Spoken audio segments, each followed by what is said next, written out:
how to make only admins can send messages in group on WhatsApp. Hello guys, in today's video I'm gonna show you how to make only admins can send messages in group on WhatsApp. First thing, go to WhatsApp and here you will find any group you want, like this one. Click on it and then click here on group profile, and here you will find group settings.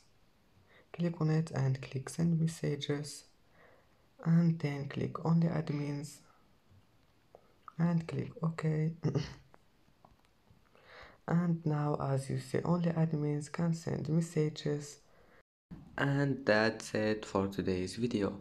If you like this video, don't forget like and subscribe, and thank you for watching this video until the end, and see you in the next video.